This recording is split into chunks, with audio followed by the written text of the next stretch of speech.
Bonjour à toutes, je m'appelle Géraldine Caligé et pas facile de passer après le yoga du rire. La barre a été mise très haute dès ce matin, donc je vais faire de mon mieux. Moi, je suis coach professionnel Ikigai et j'ai donc envie ce matin de vous expliquer quels sont les principes de l'Ikigai et surtout quels en sont les bienfaits pour une reconversion réussie. Voilà. Alors déjà, l'ikigai, c'est donc une philosophie japonaise millénaire. Donc c'est pas quelque chose qui vient d'arriver d'on ne sait quel pays et qui est juste tendance. On sait que c'est quelque chose qui fonctionne depuis très très longtemps. Donc pour revenir aux bases, ikigai, c'est un terme japonais, donc quasiment intraduisible, mais on peut s'en approcher en sachant que iki veut dire le souffle, donc la vie, et gai, ce qui vaut la peine de. Du coup, on pourrait traduire cette notion ikigai par ce qui vaut la peine d'être vécu et plus joliment, trouver sa raison d'être ou sa mission de vie. Tout un programme. Alors, l'ikigai serait le secret des centenaires d'Okinawa. Donc, ça laisse rêveur, surtout avec la retraite à 64 ans maintenant. Hors de question de vous faire bosser jusqu'à 100 ans, mais l'intérêt de ces centenaires qui a été étudié par les scientifiques, c'est de voir que ces centenaires sont non seulement des hommes et des femmes de plus de 110 ans, mais que contrairement aux nôtres, qui sont un peu des cathis, eux sont en parfaite forme physique et mentale. Donc les scientifiques se sont intéressés à cette philosophie et voir comment est-ce qu'on pourrait éventuellement, nous, se l'approprier occidentaux. Donc ils ont découvert que c'était lié quand même à une gestion du stress bien meilleure que nous, à la nutrition qui n'est pas la même, à des activités physiques quotidiennes et surtout à du lien social. Mais le principe même de l'ikigai, c'est surtout, le plus grand des secrets, c'est surtout que ces fameux Japonais savent pourquoi ils se lèvent le matin.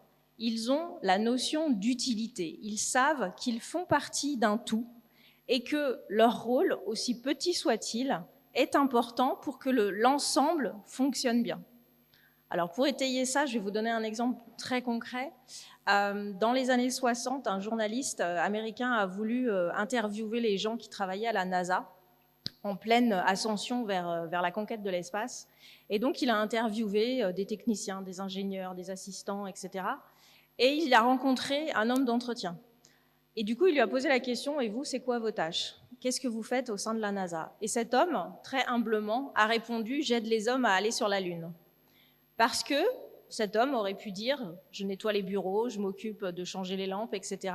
Non, il avait compris que si son travail était bien fait, si les conditions dans lesquelles travaillaient ces fameux ingénieurs, ces techniciens, tous ces gens qui allaient penser à des choses hyper importantes, eh ben, ces personnes pourraient travailler confortablement et être vraiment à leur tâche pour faire aller les gens sur la Lune et surtout les faire revenir, en fait. Donc cet homme avait compris que son job n'était pas que purement nettoyer un bureau, mais que c'était une mission bien plus grande. Même si sa tâche pouvait sembler à certains plus petite, en tout cas elle faisait partie d'un tout et il était utile à son niveau. Donc c'est ça qui est très important de savoir, c'est que nous sommes tous utiles et il faut s'en rendre compte tant qu'on est actif, mais également retraité. Alors, comment moi je suis arrivée à l'ikigai? J'ai eu la chance de subir du harcèlement moral sur mon lieu de travail, peut-être comme un certain nombre d'entre vous. Donc, ça m'a complètement détruite. J'ai fini par de longs mois d'arrêt maladie et évidemment soldé par un licenciement pour faute, bien sûr.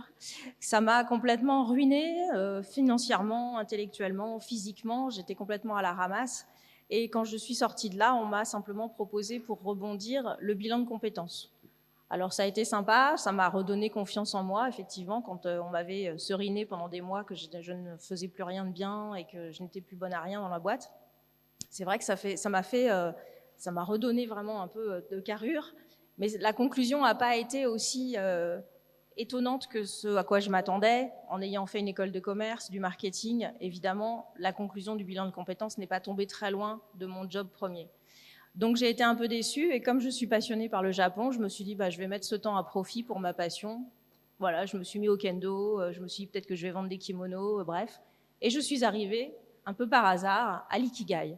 Et là, ça a été une révélation Parce que le principe de base de l'ikigai, c'est que je vais penser à moi avant de penser aux autres. Et vu l'état de ramasse dans lequel j'étais, je me suis dit, ça c'est bon, ça me va bien. Alors comme ça, à première vue, on peut se dire, ok, donc l'ikigai, c'est de l'égoïsme. Oui, c'est une forme d'égoïsme, ouais, effectivement, j'assume. Mais pourquoi cet égoïsme est utile? C'est simplement qu'il faut comprendre que si je vais bien, je vais pouvoir rayonner sur les autres. Donc on aime bien dire qu'effectivement, vous l'avez sans doute déjà constaté, si vous n'allez pas bien, voilà, on est triste, on n'est pas bien, on est irritable, nos collègues de travail vont le ressentir, à la maison ça va se ressentir également. Donc forcément, on va polluer un petit peu ceux autour. Et bien à l'inverse, ça marche aussi. Si moi je vais bien, les autres vont pouvoir aller bien. Donc finalement, cet égoïsme pourrait sauver, on va dire, d'autres personnes autour de vous, ou en tout cas, votre rayonnement positif pourrait en aider plus d'un. Alors, l'ikigai, on peut l'utiliser dans tous les domaines qu'on a cités par rapport à nos fameux centenaires. Moi, je l'utilise par rapport au travail, c'est pour ça que je suis là. Et comment ça fonctionne? On a en fait symbolisé le travail qu'on fait sur l'ikigai par ces 4 cercles concentriques. Et au milieu se trouve la licorne, le Graal, votre ikigai, votre mission de vie. Comment on va travailler du coup? Alors l'ikigai, c'est plutôt simple. On va vous poser des questions très simples. Là où réside la difficulté, c'est de trouver les réponses plutôt. Donc on va étudier cercle par cercle. Le premier cercle, qu'est-ce que vous aimez? Donc jusque-là, rien de compliqué. Et l'avantage de l'ikigai, c'est qu'on peut tout mettre noir sur blanc. On peut s'éclater, on ne se met pas de limites et surtout pas de jugement. Je sais que c'est pas facile à faire de ne pas se juger, mais nous, on ne s'occupe pas du passé. Qu'est-ce qui vous est arrivé avant? Pourquoi vous êtes là? C'est de la faute de qui? On s'en fiche. On va partir aujourd'hui. Aujourd'hui est une nouvelle vie, c'est le premier pas de votre nouvelle vie, et on va voir ce que vous voulez aller faire après. Donc, qu'est-ce que vous aimez? Le jogging, le voyage, le jardin, vos enfants, regarder Netflix, peu importe, on prend tout. Parce que nous, dans une deuxième étape, on va aller creuser un petit peu plus loin. Là, c'était facile de me dire qu'est-ce que vous aimez. Par contre, là où ça devient difficile, c'est quand je vais vous demander pourquoi. Pourquoi on aime le jogging? Si je vous pose cette question, je pense que j'aurai à peu près autant de réponses que de personnes dans la salle.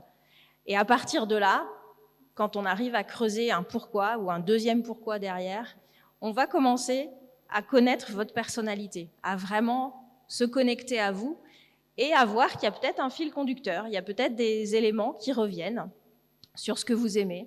Alors le jogging, on peut l'aimer parce que c'est physique et que c'est un challenge personnel physique, parce que je me balade seule avec mon chien et que ça me fait du bien, ça me vide la tête.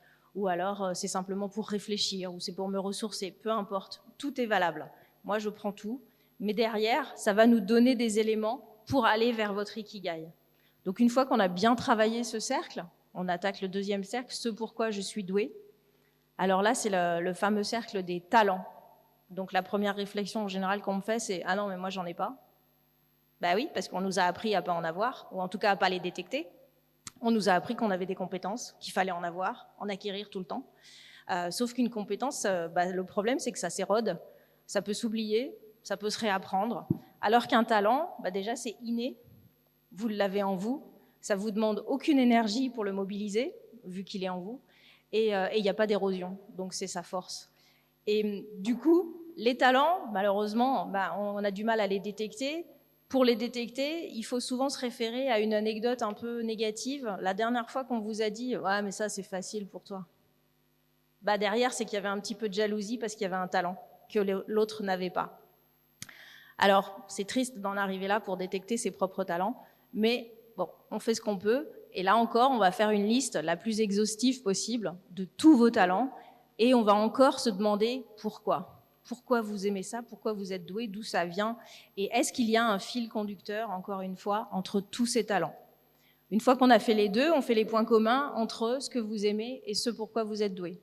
Et là, déjà, vous avez compris le principe de l'ikigai. On va aller, du coup, vers une activité, un domaine d'activité, un métier que non seulement vous aimez, mais en plus pour lequel vous êtes doué.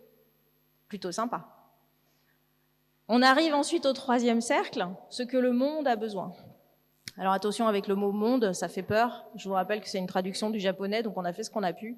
En fait, ce dont on parle, c'est mon monde à moi. Alors ça peut être ma famille, Ça peut être mon quartier, mon immeuble, ma ville, ma communauté, mon entreprise, peu importe. C'est mon petit monde. Si je vous dis on va arrêter la faim dans le monde, c'est sûr que vous n'allez pas me croire et on n'y arrivera pas de toute façon. Donc on peut déjà agir à notre échelle, mon petit monde. Donc on va en fait chercher dans ce cercle avec qui vous avez le plus d'affinité, avec qui, quel public vous avez envie de travailler. Encore une fois, on peut être très compétent pour un job, mais ne pas aimer le faire. On peut être doué avec le public auquel on s'adresse, mais ne pas avoir d'affinité avec, c'est regrettable. Donc là, moi, je vous propose d'aller chercher, est-ce que c'est avec les enfants, est-ce que c'est avec exclusivement les adultes, les hommes, les 25-35, peu importe. Il n'y a pas à savoir pourquoi vous avez plus d'affinité avec un tel qu'un tel, mais c'est en tout cas de comprendre avec qui vous aimeriez vous aimeriez travailler. Voilà. Une fois qu'on a ces 3 cercles, on arrive du coup à déterminer, par effet d'entonnoir, par effet donc de ce fil rouge qu'on arrive à retrouver sur les 3 cercles, on détermine déjà du coup un domaine d'activité, voire des fois un métier qui ressort tout de suite, vers lequel vous pourriez avoir envie de vous diriger et en plus pour lequel vous seriez déjà doué. Donc c'est plutôt positif. Et le 4e cercle va nous servir en fait à trouver le modèle économique qui va vous correspondre. Parce que c'est bien beau de trouver une activité ou un métier qui vous plaît, encore faut-il qu'il s'insère parfaitement dans votre vie personnelle. Parce que l'ikigai, je le rappelle, c'est vraiment pour trouver un équilibre vie pro, vie perso. Donc là, dans ce 4e cercle, on va en fait définir quelles sont vos contraintes familiales éventuellement, quels sont vos besoins, quelles sont vos envies par rapport à ce que vous voulez vivre, vous, au quotidien. Moi, par exemple, j'ai des enfants en bas âge, donc ma priorité, c'est d'être à 4h30 à l'école. Et pour rien au monde, je dérogerai à ça. Donc il fallait que je m'adapte et j'adapte mon job. Je recommence à travailler à partir de 18h. Mais mon plaisir du soir, c'est de prendre le goûter avec mes enfants. Voilà. Et ça, je ne veux pas revenir dessus. Donc chacun a ses priorités, chacun a ses envies, ses besoins. Certains, ça va être un niveau de salaire. D'autres, ça va être effectivement une certaine liberté d'horaire. Peu importe, il n'y a encore une fois aucun jugement, on accepte tout. Mais ce 4e cercle va nous servir vraiment à modeler, du coup, va trouver le modèle économique qui va vous correspondre. Est-ce qu'on change complètement de job? Est-ce qu'on adapte votre job actuel? Est-ce qu'on trouve 2 jobs en même temps? Est-ce que vous arrivez à garder votre job et peut-être à vous mettre à votre compte à côté? Tout est envisageable. C'est l'avantage, c'est qu'avec l'ikigai, on sait d'où on part, souvent malheureusement d'une souffrance, on ne sait jamais où on arrive. Et ça, même pour nous, c'est chouette de tout le temps avoir des accompagnements qui sont finalement uniques et qu'on doit à chaque fois redécouvrir, refaire, reimaginer. Donc en fait, voilà, trouver votre ikigai, c'est forger cette pièce de puzzle qui va s'insérer parfaitement dans votre vie et arrêter surtout essayer de faire rentrer des ronds dans des carrés. Ça marche pas. J'ai essayé, je vous promets, ça marche pas. Voilà. J'en ai terminé avec les grandes lignes de l'ikigai. Maintenant, je vous laisse la parole si vous avez des questions, des commentaires. Voilà. Allez-y. Attendez, je ne vous entends pas.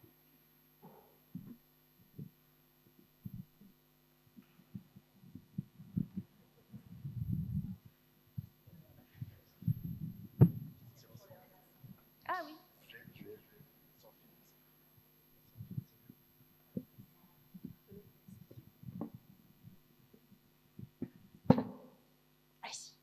Bonjour, merci. J'avais une question. Quand vous avez fait votre ikigai à vous, qu'est-ce qu'on est ressorti clairement? Est-ce que vous avez une phrase? Vous avez des idées? Alors moi, je voulais aider. Je ne savais pas trop comment. Et j'ai surtout étudié mes valeurs. Parce que ça, c'est hyper important. En fait, c'est nos valeurs qui nous guident. Et mes valeurs principales étaient famille, liberté et partage. Donc à partir de là, j'étais déjà dans la formation. Donc j'avais quand même une idée un peu plus précise de ce que je voulais faire. Et par rapport à cette notion de liberté, effectivement, le coaching est apparu très rapidement. Donc ouais, c'était lié au Japon et à mes valeurs, forcément. Entendu. Merci beaucoup.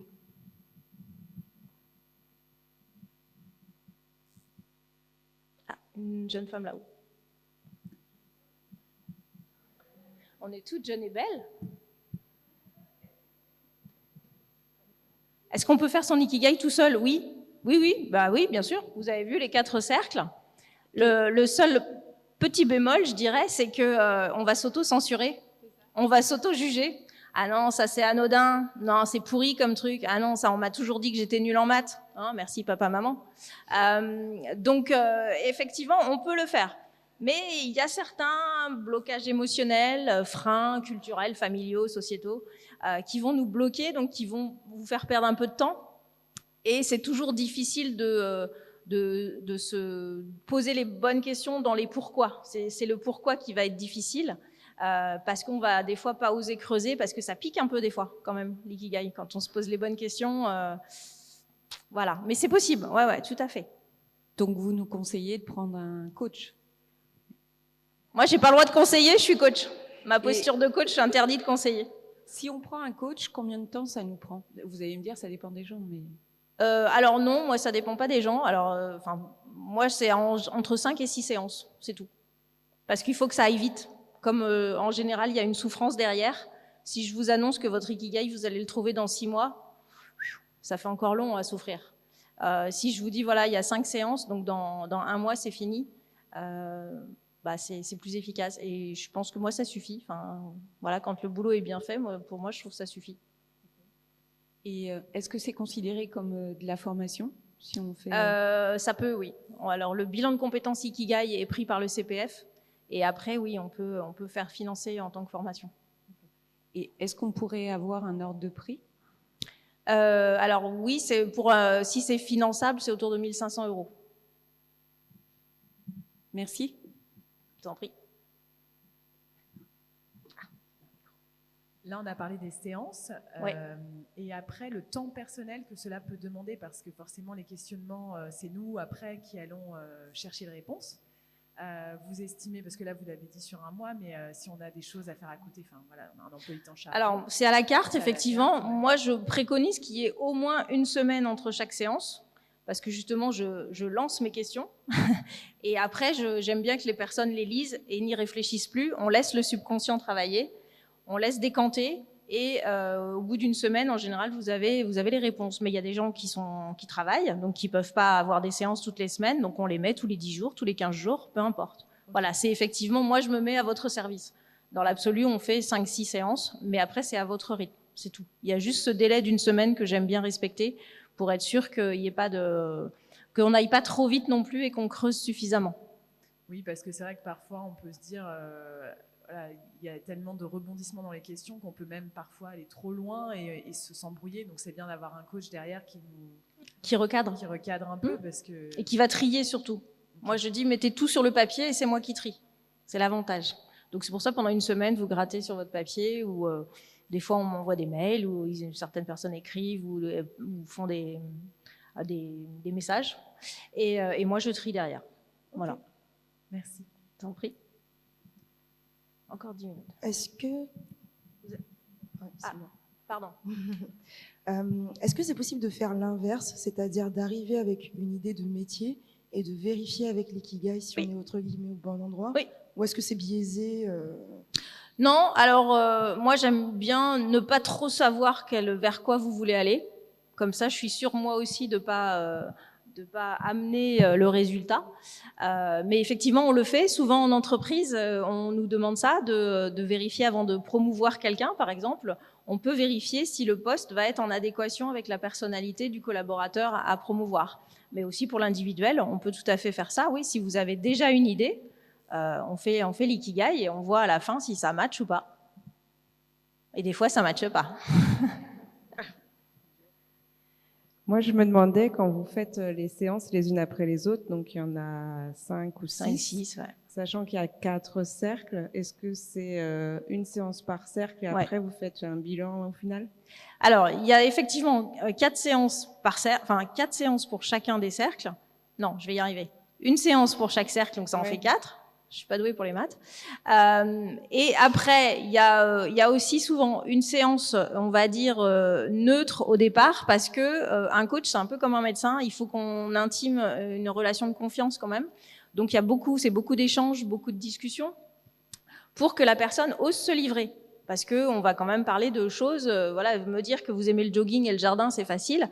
Expliquer pourquoi et je vais forcément sentir dans votre voix, dans ce que vous me dites, dans les mots que vous allez utiliser, je vais sentir des émotions passer. Donc il y a des moments, je sens qu'il y a un blocage, qu'il y a un frein dont on a parlé tout à l'heure, et il va falloir le faire sauter parce qu'on ne peut pas passer l'ikigai en force. C'est pas des tests scientifiques, c'est de la discussion, c'est de l'échange. C'est ce que moi je vais sentir et je vais vous poser des questions. Donc il va vraiment falloir que vous vous livriez. Donc je préfère réserver 1 voire 2 séances de plus pour qu'on enlève ce blocage ou ce frein plutôt que d'essayer de passer en force. Voilà, c'est pour ça qu'il y en a 5-6. Du coup, les séances peuvent durer longtemps? Ça dure entre 1 heure et 1 heure et demie parce qu'on parle beaucoup, on pleure, on est entre filles. Donc voilà, c'est hyper girly. On rigole aussi beaucoup. Et voilà, moi j'aime bien pleurer aussi, donc il n'y a pas de souci, on le fait. Merci. Je vous en prie. Alors, j'avais une question devant. Contrainte du marché du travail, enfin, vous trouvez une idée de job à la fin, mais si la personne à la fin va dégager un projet professionnel, mais est-ce que dans l'accompagnement, vous regardez le marché local du travail pour savoir si en fait à la fin cette personne peut vraiment trouver un travail ou finalement sa reconversion va être un petit peu compliquée? Alors effectivement, mon but n'est pas de vous envoyer droit dans le mur. Donc une fois qu'on a travaillé l'ikigai, ça se peut que notre 6e séance se termine par on refait votre CV, on cherche une formation ou on étudie le marché du travail. Moi, de toute façon, je suis tout le temps en veille. Donc je regarde un peu ce qui se passe sur la région et autres, parce que je travaille sur toute la France et la Belgique. Donc je suis quand même assez, on va dire, au courant de ce qui se passe sur le marché du travail. Et si vous me dites que vous voulez faire un métier qui est vraiment bouché ou qui va bientôt mourir, effectivement, on va en discuter et on va voir ce qu'on peut trouver dans les métiers périphériques qui puissent vous convenir aussi. C'est parce que le but n'est pas que, encore une fois, vous vous plantiez. Et c'est pour ça, c'est l'intérêt de mon 4e cercle. Parce que souvent aussi, j'ai des gens qui me disent, moi c'est super, mon ikigai c'est de me mettre à mon compte, génial. Mais sauf qu'il y a un risque que 6 mois après, la personne divorce parce qu'elle a bouffé toutes les économies de la famille. Et c'est là où il faut effectivement être, nous, vigilants. Donc encore une fois, je n'ai pas le droit de conseiller en tant que coach, mais je dois aller jusque-là, oui, vous guider pour être sûr que vous ne reveniez pas 3 ou 6 mois après en me disant ça n'a pas marché parce qu'il n'y a pas de boulot, quoi. Donc en fonction, oui, de là où vous êtes, du marché du travail local, on va effectivement consacrer une séance à ça. Ouais. 5 minutes. Une autre question ?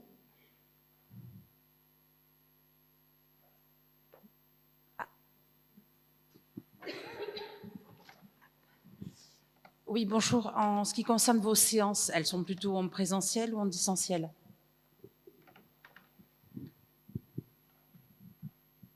Alors moi, j'aime bien le téléphone. Parce que déjà, j'habite dans le Médoc, donc c'est juste avant New York. Alors la visio, c'est pas la peine, parce que ça coupe la connexion. Enfin, moi, j'ai besoin vraiment d'être en lien avec la personne. Donc la visio, c'est pourri. J'aime beaucoup le téléphone.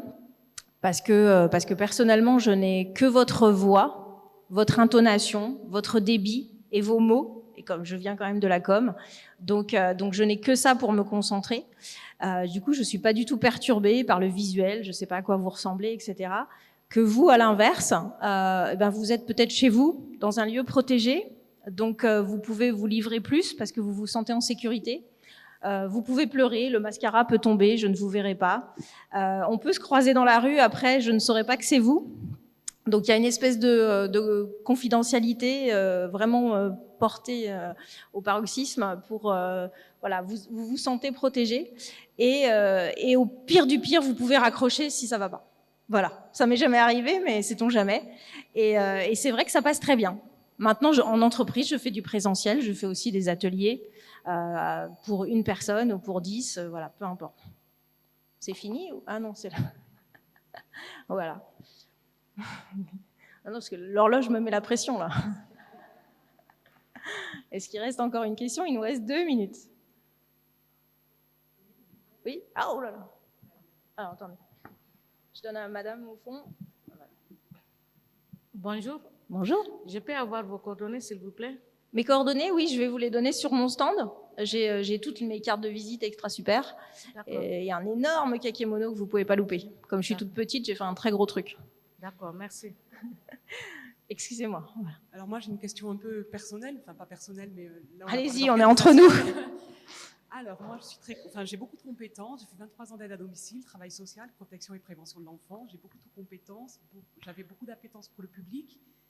Mais maintenant, j'ai plus envie. Et comment se dégager de ça, de ne pas retourner dans des chemins... Alors là, ça va être un peu rapide en 2 minutes. Ouais, non, mais voilà, Alors moi, le passé, en fait, je m'en fous. Ouais. Voilà, donc on va effectivement, c'est discuter du futur. Voilà, moi je regarde que d'un côté. Le passé, on en fait référence à la fin, effectivement, si on va regarder vos compétences, si on peut les utiliser ou pas en compétences transverses. Mais dans l'absolu, c'est vrai que c'est pas facile à faire de se dire, bah aujourd'hui je veux du changement, donc j'arrête de regarder derrière. Le passé, il est passé, il m'a construit, donc je juge pas. Mais aujourd'hui, si j'ai vraiment envie d'aller de l'avant, eh ben, il faut que je regarde par là et pas par là. Donc c'est un travail sur soi qui est pas facile et c'est là l'intérêt de vraiment avoir des échanges et de voir sur quoi est-ce que vous pouvez bloquer. C'est peut-être simplement que vous n'avez pas fait le deuil de ce métier d'une forme ou une autre. Et ça, on gomme, il n'y a pas de souci, ça, on trouve. Merci beaucoup. Je vous en prie. Eh ben c'est fini, voilà.